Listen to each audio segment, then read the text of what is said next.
What is the meaning of the word skid? As a noun, one of a pair of planks used to make a track for rolling or sliding objects. An unexpected slide.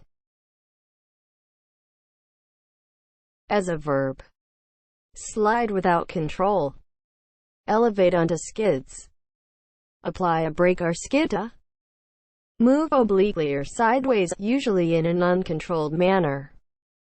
Examples of use: the car skidded in the curve on the wet road. The wheels skidded against the sidewalk. Skid is spelled S-K-I-D. Skid.